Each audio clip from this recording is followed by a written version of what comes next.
진짜 민정수석을 했던 분을 모시겠습니다. 전해철 의원을 모시겠습니다.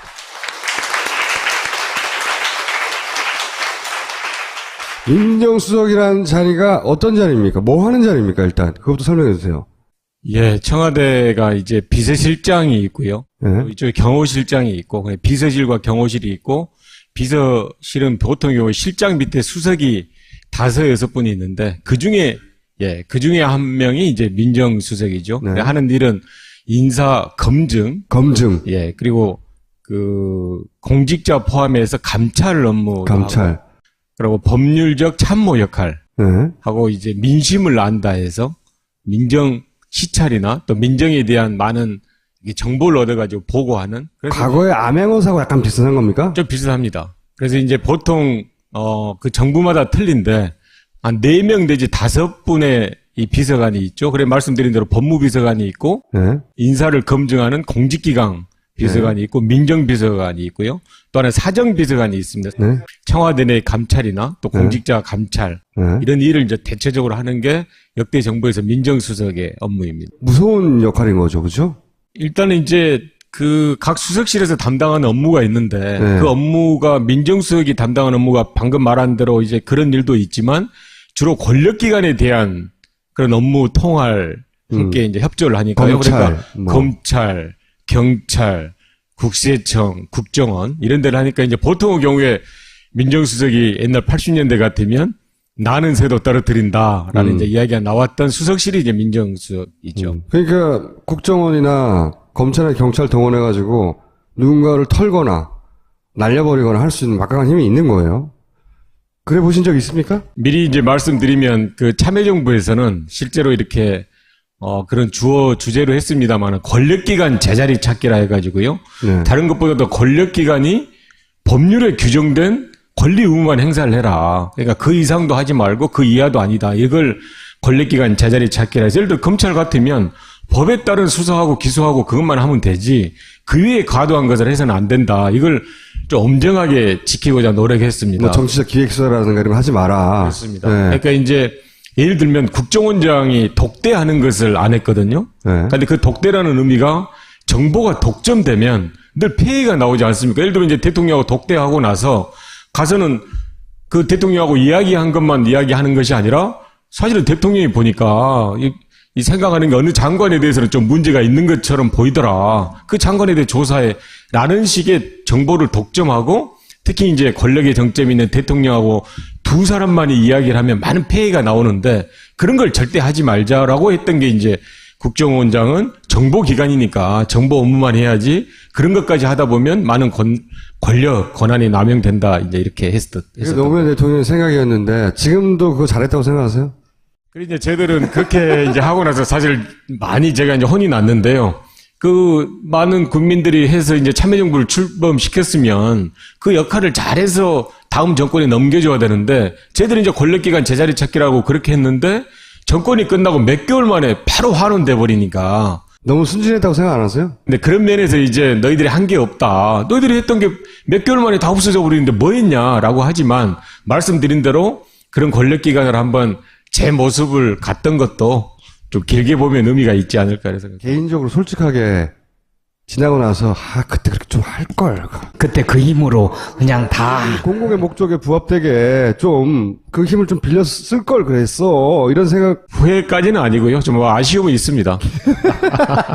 이 정도로 대답하지 않으면 거의 안 끝날 것 같네요.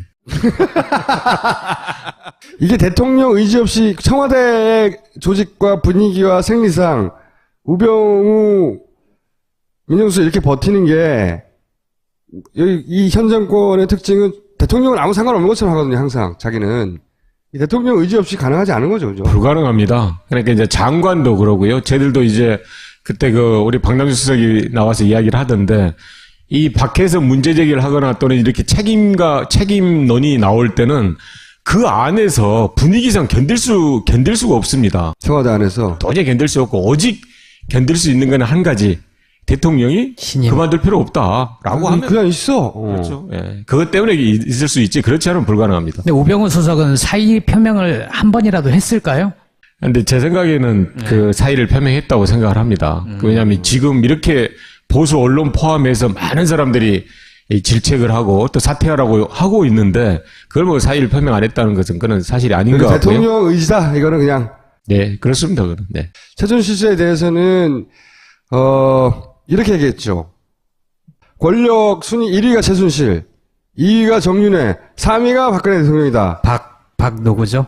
박관천. 박관천. 네. 그분이 검찰에 남긴 조서에 그렇게 돼 있어요. 그 파일을 보서 나타난 거죠. 권력 실세 1위 최순실. 이 안정범 정책조정수석이라는 양반이 등장합니다. 이제 언론에.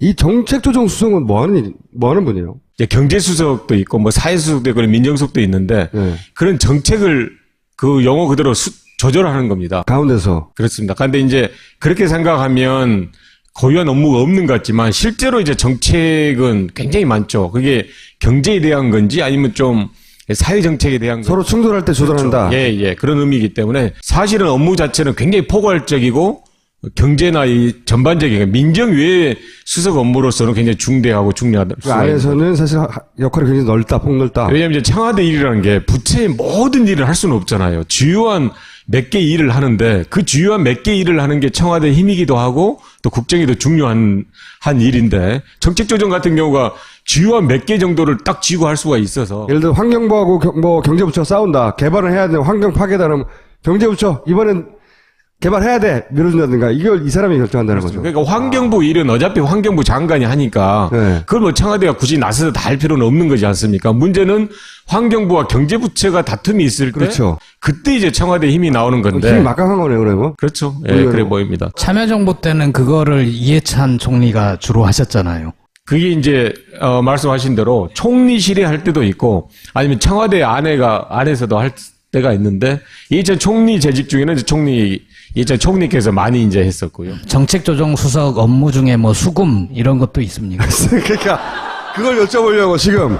그러면 정책조정수석이 뭘 하는지를 몰랐을 때는 모르겠는데 이렇게 이 일은 되고 안 되고를 결정하는 사람이면 그런 그 재벌들의 이해관계하고 밀접한 일을 많이 결정할 수 있겠네요. 그러니까 이제 청와대라는 게 힘이 네. 꼭 내가 내일 오늘 내일의 현안을 다 해결해 줄게라고 해서 힘이 생기는 게 아니고요. 네. 늘 잠재적인 힘이 있는 거잖아요. 특히 기업을 한 데 있어서 무슨 일을 할 때 청와대가 뭐 적극 돕는다든지 아니면 방해를 한다든지 했을 때는 항상 그런 큰 영향이 있다는 걸 모두가 알고 있기 때문에 딱 현안이 없다 하더라도 그 청와대 힘이라는 건 늘 있는 거고. 늘 있는 건데 게다가 그 이제 수석이 만약 그런 역할을 했다 할 때도 이제 어제 제 이제 국감장에서도 나오고 하는데 직접 전화하지 않았다. 그런 것들은 변명이 될 수가 없는 거죠. 직접 전화 안 해도 굳이 직접 전화를 할 필요가 없고 그 명의를 이용해서 누군가 대리나 또는 밑에 있는 하급자나 아니면 거기 심부름 하는 사람만 한다 하더라도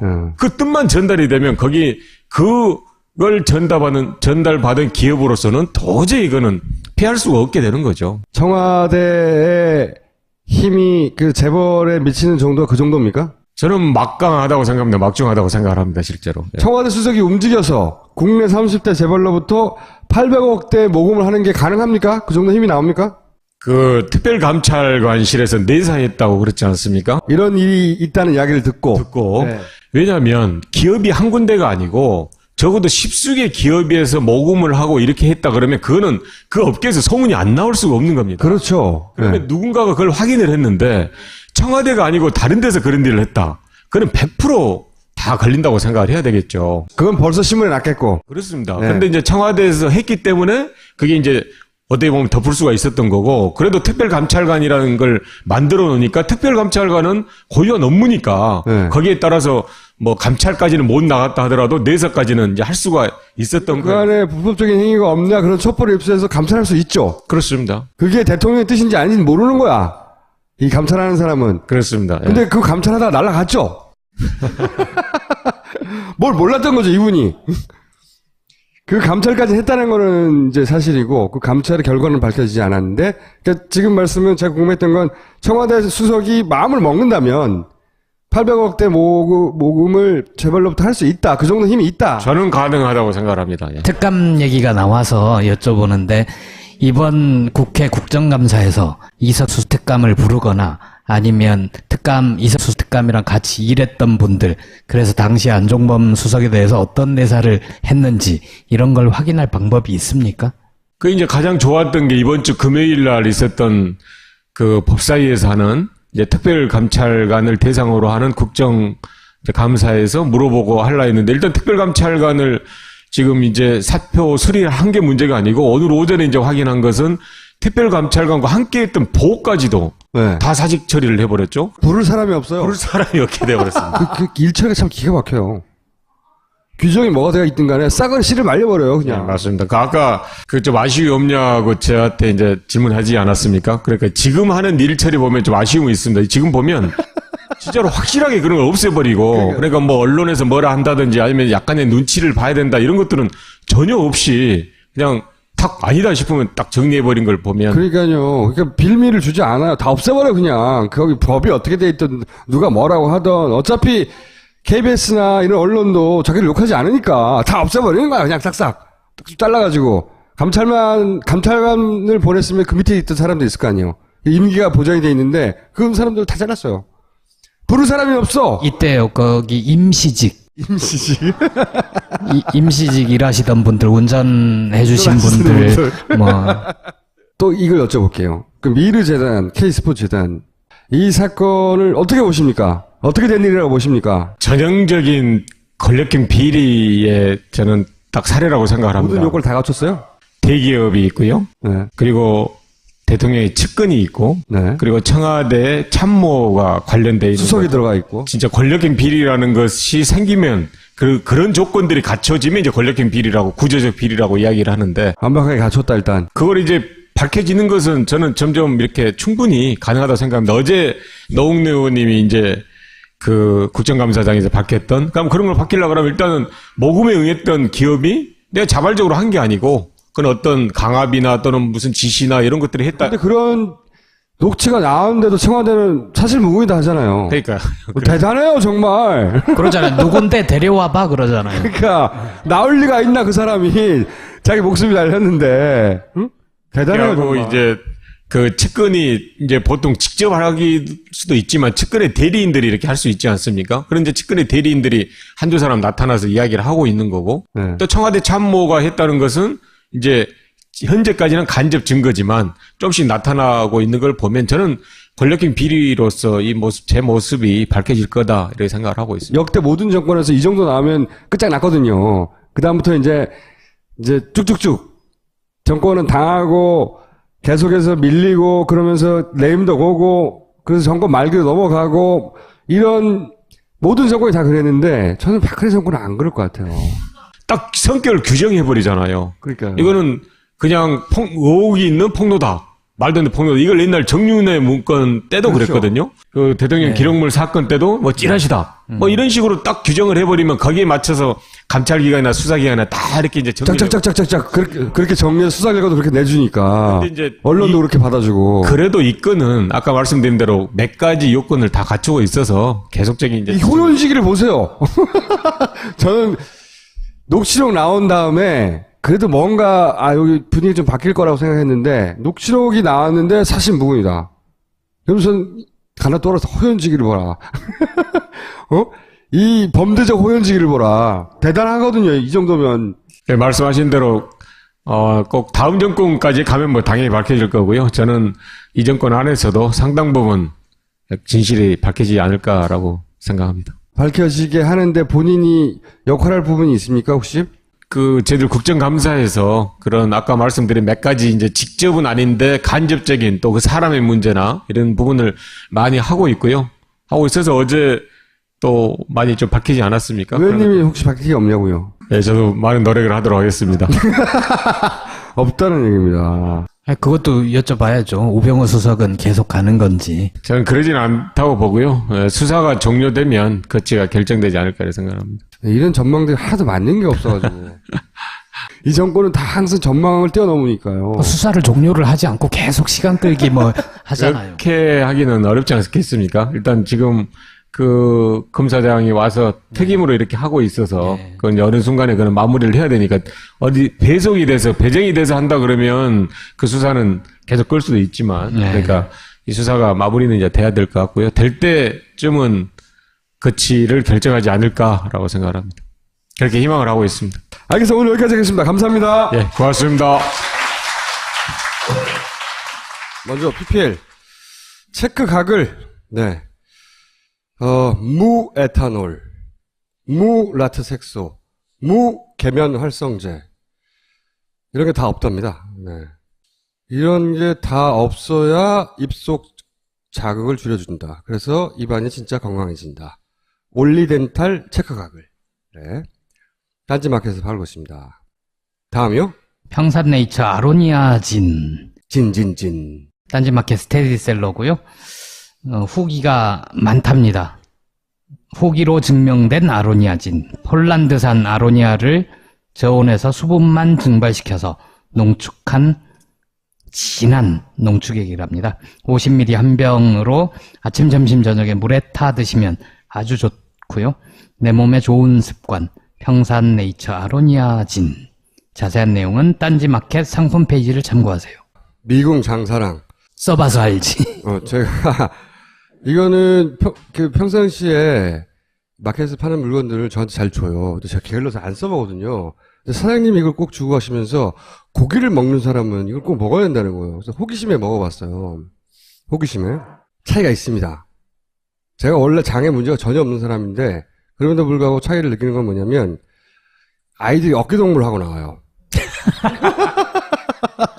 저보고 그러시더라고. 이걸 먹으면 몸무게가 2kg 빠진다는 거예요. 걔네가 2kg나 돼? 건강한 아이들을 순산하고 있습니다. 자, 마지막. 지혜학교입니다. 중고 통합과정의 철학, 인문학 대안학교고요. 지혜학교가 새로 뽑나 봐요. 철학 공부는 doing 필라소피 지향합니다. 자신의 궁금함을 실천을 통해서 답을 찾아 나가는 과정. 어렵네요. 사회 현상에 관심이 많으며 그들과 함께 하려고 합니다. 책을 읽고 싶어하는 청소년, 책을 통해 사색하기를 좋아하는 청소년, 자신의 방향을 스스로 선택하기를 바라는 청소년들은 지혜학교 문을 두드려 주세요. 마지막으로 다 아시죠?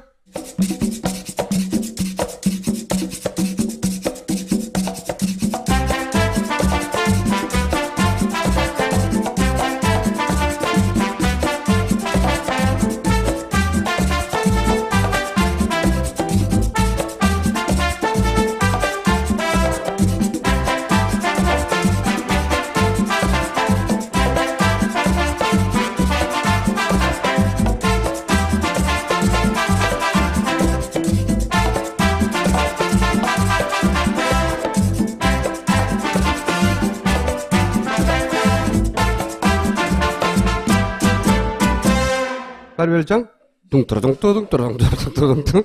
자, 다 아실 테고. 정도 하지 말고 그 이하도 아니다. 이걸 권력기관 제자리 찾기라 해서 예를 들어 검찰 같으면 법에 따른 수사하고 기소하고 그것만 하면 되지 그 위에 과도한 것을 해서는 안 된다. 이걸 좀 엄정하게 지키고자 노력했습니다. 뭐 정치적 기획수사라든가 이런 거 하지 마라. 그렇습니다. 네. 그러니까 이제 예를 들면 국정원장이 독대하는 것을 안 했거든요. 네. 근데 그 독대라는 의미가 정보가 독점되면 늘 폐해가 나오지 않습니까? 예를 들면 이제 대통령하고 독대하고 나서 가서는 그 대통령하고 이야기한 것만 이야기하는 것이 아니라 사실은 대통령이 보니까 이 생각하는 게 어느 장관에 대해서는 좀 문제가 있는 것처럼 보이더라. 그 장관에 대해 조사해.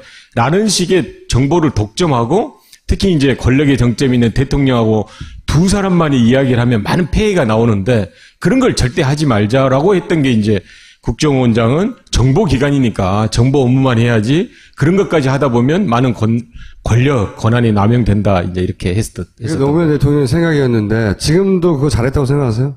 그리고 이제 저희들은 그렇게 이제 하고 나서 사실 많이 제가 이제 혼이 났는.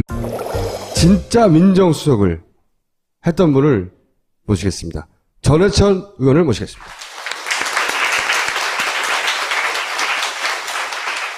민정수석이라는 자리가 어떤 자리입니까? 뭐 하는 자리입니까? 일단 그것부터 설명해 주세요.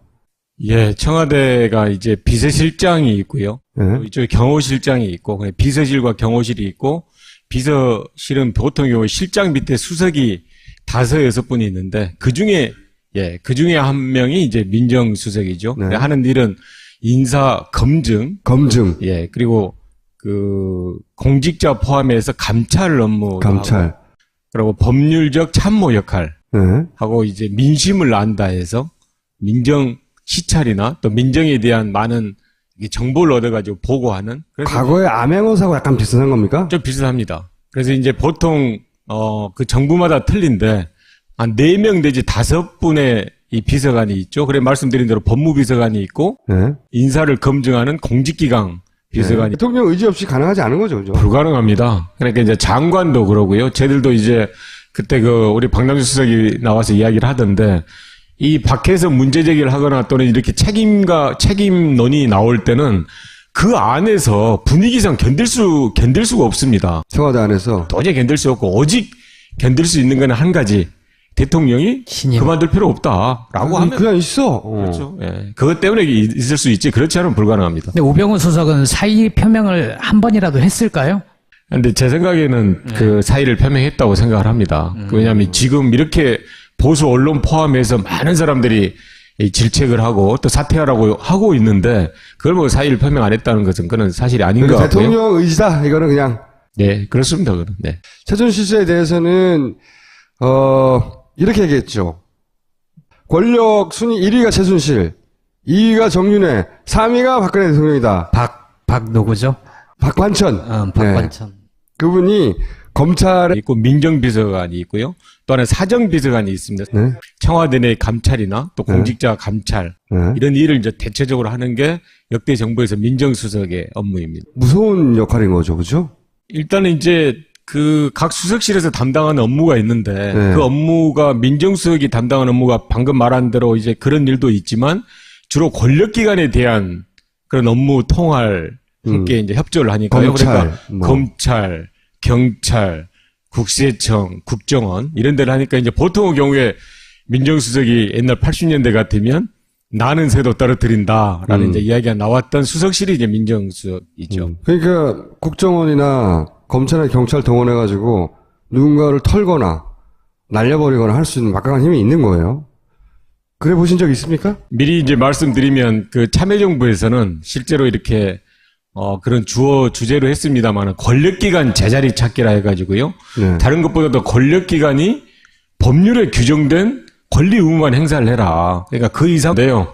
그 많은 국민들이 해서 이제 참여정부를 출범시켰으면 그 역할을 잘해서 다음 정권에 넘겨줘야 되는데 쟤들이 이제 권력기관 제자리 찾기라고 그렇게 했는데 정권이 끝나고 몇 개월 만에 바로 환원돼 버리니까 너무 순진했다고 생각 안 하세요? 근데 그런 면에서 이제 너희들이 한 게 없다. 너희들이 했던 게 몇 개월 만에 다 없어져 버리는데 뭐 했냐라고 하지만 말씀드린 대로 그런 권력기관을 한번 제 모습을 갔던 것도 좀 길게 보면 의미가 있지 않을까 해서 개인적으로 솔직하게 지나고 나서 그때 그렇게 좀 할 걸. 그때 그 힘으로 그냥 다 공공의 목적에 부합되게 좀 그 힘을 좀 빌려 쓸 걸 그랬어. 이런 생각. 후회까지는 아니고요. 좀 아쉬움은 있습니다. 이 정도로 대답하지 않으면 거의 뭐 안 끝날 것 같네요. 이게 대통령 의지 없이 청와대 조직과 분위기와 생리상 우병우 민정수석 이렇게 버티는 게 이 현 정권의 특징은 대통령은 아무 상관없는 것처럼 하거든요. 항상 자기는